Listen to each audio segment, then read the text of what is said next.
Hello, I'm Simon Whistler, you're watching TopTenzNet, and in the video today we're looking at the top 10 fictional heroes who really didn't need help from their teams. Number 10. Why does Legolas need the Fellowship of the Ring? Like any good RPG party, the Fellowship of the Ring is comprised of characters with complementary skills. Aragorn is the warrior, Gandalf is the white mage, and Legolas is the immortal, nigh unkillable elven god king. Though at first Legolas appears to simply be an archer, throughout the films he displays a number of superhuman abilities that make him infinitely more capable and effective than any of his teammates. Legolas can run forever, is light enough to walk on snow, has eyes that function like binoculars, and can kill a giant rampaging elephant beast single-handedly. While his age is never stated in either the films or the books, it's estimated that he is somewhere in the region of several thousand years old, meaning he also has literal millenniums worth of battle experience and knowledge that nobody ever thinks to take advantage of. Legolas is a walking SWAT team capable of murdering a small army on his own, and is swift and agile enough to outrun or simply sneak around any potential threat.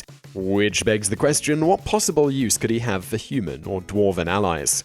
Hobbits are said to be naturally sneaky and great at remaining unseen, which complements Legolas's ability to nail an orc through the eyes with an arrow from 8 football fields away. But why would he bother traveling with a dwarf in heavy plate armor that admits to being useless at traveling long distances, when the whole point of the journey is to travel hundreds of miles?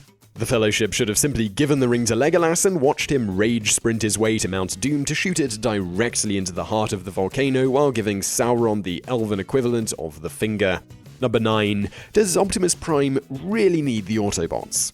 Optimus Prime is the wizened leader of the Autobots, a team of giant and kind of dumb-looking robots who throughout the course of the live-action Transformers movies suck more than the actual series itself. Seriously, go back and watch the films. We did, and we regret not drinking more. Optimus Prime is the only competent member of the Autobots. Every significant victory comes as a direct result of Optimus Prime whipping out his flaming arm blades and carving through the Decepticons like they're made of testicle-warm butter.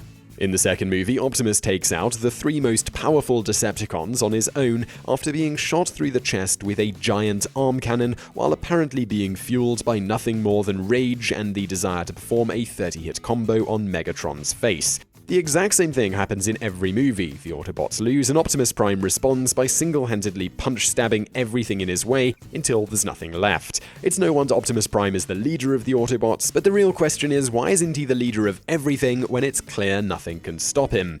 Hell, even in the new movie coming out this year, they've gone ahead and made Optimus the villain just so he can fight the only opponent apparently worthy of his skills: himself. Number 8. Tommy could do without the Power Rangers.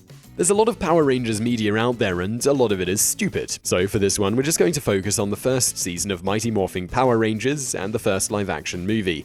In these, it is established that Tommy Oliver, the Green and later White Ranger, is by a wide margin the best member of the entire team.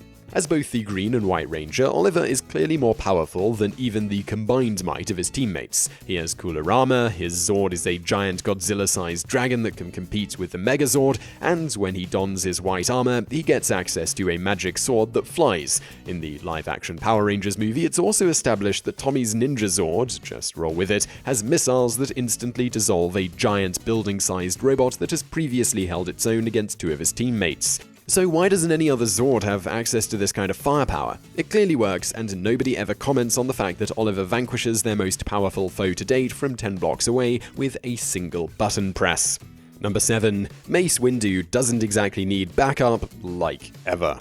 The Jedi are basically space wizard samurai, and while every Jedi is a skilled combatant, they tend to specialize in different disciplines, and there is a definite hierarchy in terms of sheer combat prowess. Firmly atop this list is Mace Windu. Skilled in a style of lightsaber combat known for its unpredictability, Windu is known in Star Wars canon for being the most ferociously terrifying master of slapping people to death with laser swords in the universe. Windu defeated the Dark Lord of the Sith in a one-on-one duel and only lost when he was betrayed by Anakin Skywalker, proving that his only real weakness is other people, since if Anakin hadn't been there, Windu would have likely drop-kicked the elderly space-racist Emperor out of a nearby window and used his bright purple lightsaber to write insulting messages in the air as he fell. Number 6. Groot is the only Guardian the galaxy needs. Despite having a vocabulary of only 3 words, one of which is his own name, Groot, the sentient tree man from Marvel's biggest surprise hit, is actually supposedly pretty smart in the comics. In addition, Groot is among the strongest individuals in the Marvel universe, possessing a near-impervious hide and is functionally immortal, provided a single sprig of his gigantic tree form survives whatever damage he sustains. Which makes it kind of odd that the leader of the Guardians of the Galaxy isn't the invincible tree man who physically cannot die, but the human with a gun and a cool mask. This isn't to say that the Guardians of the Galaxy aren't a force to be reckoned with, it's just that Groot is clearly the member who needs the least help. Hell, in the live-action film, he takes out a small force of soldiers by stabbing them with his fist and punching them all at the same time. Why bother risking everyone's life to steal that Infinity Stone when the immortal tree creature who can grab things from 200 feet away was standing right next to you? Number 5. Dobby is more useful than any member of the Order of the Phoenix. In the Harry Potter series, on the quest to destroy Wizard Hitler, Harry and friends reform the Order of the Phoenix, a collection of wizards intent on stopping Voldemort, armed with only their wits and unlimited magical power. Truly an underdog story for the ages. The thing is, most every member of the Order, save for perhaps Dumbledore, is completely outclassed in terms of power and ability by Dobby the House Elf, begging the question, why didn't Harry just ask him for help all the time? Think about it for a second. Dobby is shown to be capable of disarming witches as powerful as Bellatrix Lestrange, Voldemort's most trusted lieutenant and presumably his best duelist, with a simple click of his fingers. No other wizard in the entire series is shown to have that kind of power, and nobody ever thinks to ask Dobby, or even Harry's other house elf, which is literally forced to obey his every command, to help or assist them in any way until it's their last resort. Dobby can teleport anywhere, and charms that prevent wizards from teleporting certain places, including Hogwarts itself, don't apply to house elves. He can also remain totally unseen if he wants, and most impressive of all, it's shown in the second book and film in the series that he is capable of blasting back Lucius Malfoy as he's about to cast the Killing Curse.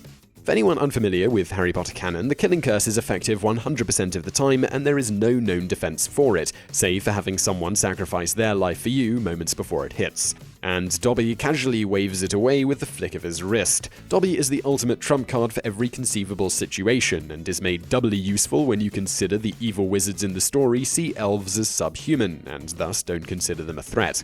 The only reason, spoiler alert, that Dobby dies is because someone stabs him. If Harry had given him a flak jacket instead of a sock, the series would have ended after the 4th book with Dobby teabagging the remnants of Voldemort's soul while levitating his giant snake into a blender. Number 4. Cortana could probably save the world without Master Chief. For most of the Halo games, you, the player, take control of Master Chief, a faceless embodiment of humanity's justice boner, capable of effortlessly slaughtering hundreds of cowering alien foes. Supporting you through most of the game is Cortana, a sentient artificial intelligence who helps with things like opening doors and checking your email. Initially, it would seem that you are the most useful member of the team until you realize Cortana probably doesn't need you all that much. For most of the games, Master Chief basically functions as a glorified USB drive, physically taking Cortana from place to place so she can solve the problem. She can hack any known human or alien system, has an infinite potential for learning, and has no physical form, meaning she is immune to harm. Master Chief may be a crackshot with a battle rifle, but Cortana could just as easily destroy the enemies he shoots by wirelessly shutting down the life support in their suits, making their guns explode in their hands, or taking command of a ship in orbit and having it crash directly into them at Mach 3. The possibilities are endless. Even if she didn't have you, the player, to cart her holographic ass around, she could probably upload herself to a robot body or cruise missile and just fly to the destination needed before emailing herself to safety. Then again, that wouldn't make for a very fun game. Number 3. Raphael is the only Ninja Turtle you need. We're guessing that most of the people watching this probably had a favorite Ninja Turtle as a kid and would argue at length about why their turtle was the best. So we're going to go right ahead and explain why Raphael is the only reasonable choice, at least in the live-action Michael Bay movies anyway. Like with their cartoon counterparts, the live-action Ninja Turtles are shown to have conflicting personalities and complementary skills that make them all the more useful in certain situations. An idea that is certainly interesting, but is largely mute when the only situation the heroes in a half-shell ever seem to come across is ninjas. As a result, the best turtle is objectively the strongest one, and that is clearly Raphael. Along with being the physically largest turtle in the Bay movies, Raphael blocks hits from Robo Shredder with what basically amounts to forks. He's capable of physically lifting and throwing grown men across the room, and kicks Robo Shredder so hard he flies 20 feet through the air. The Ninja Turtles are undeniably a great team, but only one member is ever shown to whoop as much ass on his own. Number 2. Reed Richards doesn't need the Fantastic Four, or anyone really. Fun fact, in Marvel canon, Reed Richards, aka Mr. Fantastic, is regarded as one of the single most intelligent people in the entire universe, supposedly only being outclassed by Doctor Doom, who really is in a league of his own. During his tenure as a comic character, Richards has invented dozens of world-changing devices, from universal translators to an actual time machine. In the comics, he also uses his dong to make a child called Franklin Richards, who can warp reality at will and travels to other dimensions and encounters other versions of himself in possession of an infinite gauntlet, a device that makes the wearer the equivalent of a god. The thing is, Richards never actually does anything with this world-changing tech. He could have cured super cancer in his sleep and ended world hunger with a gun that fires sandwiches, but he just doesn't. This is such a running joke that Richards is the basis of a trope pointing out how a guy who calls himself Mr. Fantastic actually kind of sucks at helping people. So while it's evident he doesn't actually need the help of a guy who can set himself on fire or a man made of rocks, he probably wouldn't do anything differently if they weren't there anyway. Number 1. Bugs Bunny could have solved Space Jam in 7 minutes. We're not going to insult anyone by pretending that there's a person watching this who isn't familiar with Space Jam. Michael Jordan dunks on a bunch of aliens with the help of Bugs Bunny and the other Looney Tunes. Enough said.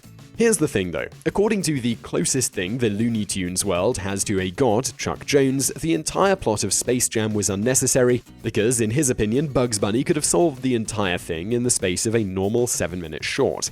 Now, Jones never explained exactly how Bugs would have bested an entire team of monsters infused with b-ball energy on his own in a game of basketball, but considering his pedigree and the fact that he spent 4 decades writing Looney Tunes stories, we're just going to take his word for it that it would have been glorious. So yeah, the film the internet has possibly the biggest hard-on for was, according to the guy who has the most authority to say so, unnecessary, out of character, and nowhere near as awesome as it could have been if he had been allowed to write it. Now that's a sentence that is going to ruin some childhoods. So I really hope you liked that video about superheroes. If you did, please do hit that thumbs up button below, and don't forget to subscribe if you haven't already. There's a button on the screen as well as below me now. We put out brand new videos just like this every day of the week. Also, over there on the right, a couple of other videos that you might enjoy if you enjoyed this one, and thank you for watching.